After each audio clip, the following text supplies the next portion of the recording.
ময়দা মেখে রেখে দিয়েছি, গরম জল, তেল আর লবণ দিয়ে ময়দাটাকে মেখে রেখে দিয়েছি আধা ঘন্টা আগে। আর এখানে সিদ্ধ আলু সমস্ত মশলা দিয়ে, ধনেপাতা দিয়ে, লঙ্কা কুচি, পেঁয়াজ কুচি, টমেটো কুচি, তারপরে গরম মশলা আর চিকেন মশলা, সমস্ত মশলা কিছু দিয়ে আলুটাকে ভালো করে রান্না করে নিয়েছি কালা জিরে ফোড়ন দিয়ে। এখন আমি এই রুটি মেকারে করে আলুর পরোটা বানাবো। দেখো আমি কীভাবে আলুর পরোটাটা বানাই, আলুর পুরটা কেমনভাবে ভরবো, আলুর পরোটাটা কেমনভাবে বানাবো আপনারা সবাই দেখুন। কি আমার ছেলে টিউশন থেকে চলে এসেছে। এদিকে দেখো বন্ধুরা, আমার রুটি মেকার কিন্তু গরম হয়ে গেছে। আর এদিকে আমি আটাটা বেশ এরকম হাতের সাহায্যে ভালো করে একটু দেখো সেই রাউন্ড করে একটু গর্ত মতন করে নিয়েছি। এবার ওই যে রান্না আলুটা এর ভিতরে পুরটাকে ভরে দেবো।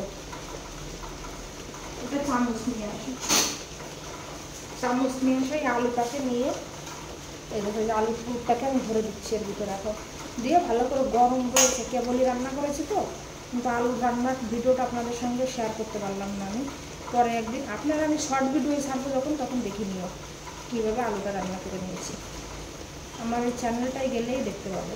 দেখো সুন্দর করে মুখটাকে বন্ধ করে নিয়েছি। এখন আমি এই রুটি মেকারে দিয়ে এটা বানিয়ে নেব। তার আগে একটু তেল মেখে নিচ্ছি, একটু তেল মেখে নিলাম। এবার রুটি মেকারে দিয়ে দেবো, দিয়ে আস্তে করে প্রেশার করবো। এতে ধীরে ধীরে একটু চেপে নেবো। দেখো এই যে আর একবার চেপে নেব।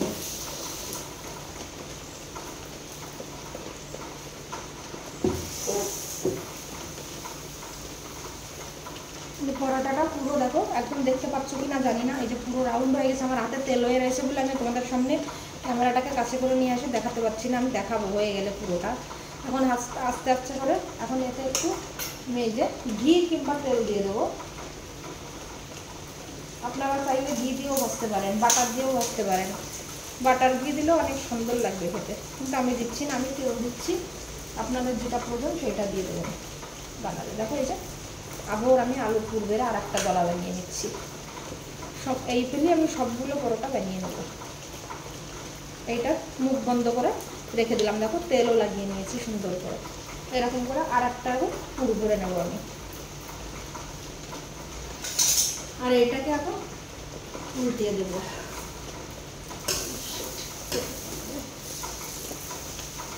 ছিঁড়ে গেল, তোমাদের আমি আর একটা দেখাচ্ছি। পরোটাটা উল্টিয়ে দিতে গিয়ে না ফেটে গেল, কি করবো, কিছু করার নেই বন্ধুরা, ফেটে গেছে পরোটাটা।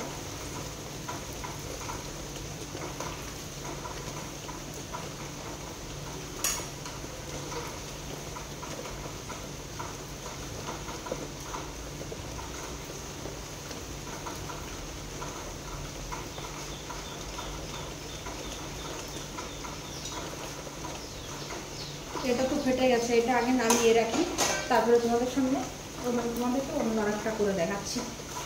এই ফাটাটাও দেখে নেবেন কীভাবে ফেটে গেল, মানে উল্টিয়ে দিতে গিয়ে না আলু পুরবরা তো, তার জন্য দেখো ফেটে গেছে পরোটাটা। দেখো কীভাবে ফেটে গেছে।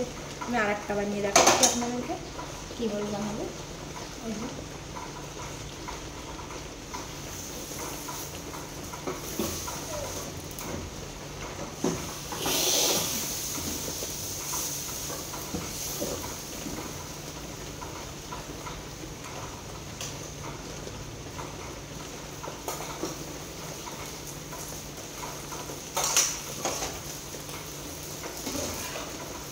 দেখো এইটা উল্টিয়ে দিয়ে কিন্তু ফাটলো না, দেখেছো? সবগুলো যে ফেটে যাবে তেমনটা নয়, কিন্তু একটা টিপা নিয়ে আসি আমি।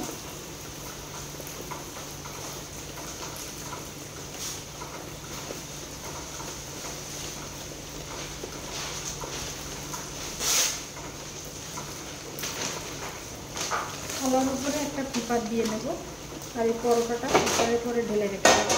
এখন এই যে পেপারটা দিয়ে দিলে কী হবে জানো তো, এবার এটাকে উল্টিয়ে পাল্টে দিয়ে দেবো।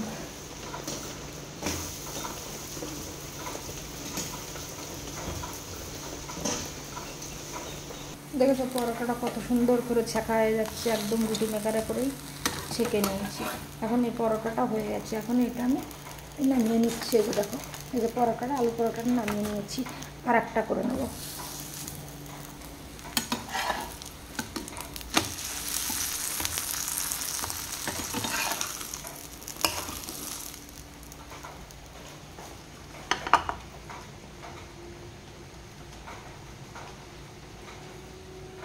দেখেছো সব পরোটাগুলো কত সুন্দর করে বানিয়ে নিচ্ছি আমি। একটু তেল লাগিয়ে দেবো এর পর দিয়ে এরকমভাবে সমস্ত পরোটাগুলো বানিয়ে নেব। এখন আমি এখানে শেষ করছি, আর আমার টাইম নেই আপনাদের পুরো দেখানোর জন্য।